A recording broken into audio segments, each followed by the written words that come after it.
My name's Paul Gelder, and my main job is as a motivational speaker. I was an Army paratrooper and I was a Navy clearance diver. On February 11th, 2009, me and some of my mates were in Sydney Harbour doing a counter-terrorism exercise for the Navy, and I was in the water for only about 3 or 4 minutes, and it was a place where we'd swum and dived 1,000 times before. The Navy warships are berthed there.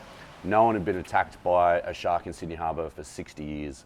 And as I was swimming along on the surface, a bull shark, 2.7 metre bull shark, came up from underneath me, grabbed me by the hand and the leg and tried to kill me. Tore me apart, basically, took me underwater and removed my hamstring and took off my hand. And I just thought I was dead. You know, I thought, this is it, I'm not going home tonight. But I was free after about 10 seconds. I didn't know how or why, but I could just feel it wasn't attached to me. So I started to swim for my safety boat, and that's when I noticed that my hand was gone. So I kept my hand above my heart to try and stem the bleeding and just kept swimming. The guys in the safety boat had seen what was going on, and they started gunning it over towards me. They got to me before the shark, thankfully, and started first aid and kept me alive until the paramedics could arrive. When the shark actually bit me, it didn't hurt. I was facing the other way. I was on my back on the surface, looking the other way, and it felt like someone had just hit me in the leg with a cricket bat. So I really didn't panic too much until I looked down and saw this monstrous shark's head attached to me, which was my worst nightmare. I was terrified of sharks. And then the pain only kicked in when it actually started to shake me, and then I can't even describe to you how painful it was. It was the most horrific thing I've ever felt in my life.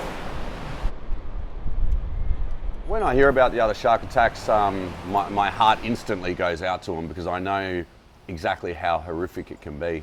I know how terrifying it is, and not just for the person who's being attacked either, but the worry and the stress on the family and friends. So I'm very concerned for their mental and physical well-being. I don't personally have any flashbacks, or I've never had nightmares or PTSD.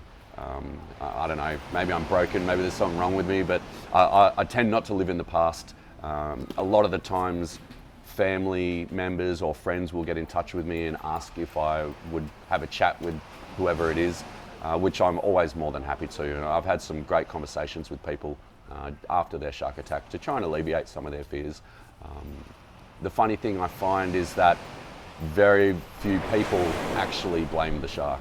Initially, before I got attacked by a shark, I was absolutely terrified of them. I had sharks on the brain every time I went in the water, but I had a job to do. So I put it to the back of my mind and I get on with my task. And my thoughts on sharks really was, if we wipe them out, then we don't have to worry about them.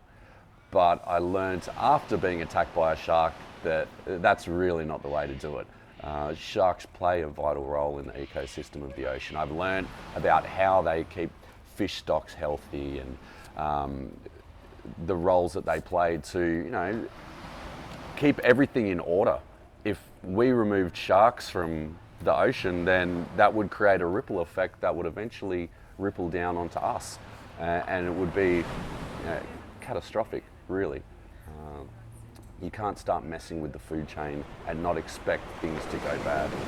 So I have a very healthy respect for sharks and an understanding of their place in nature, and I really would like to see them protected a lot more than they are.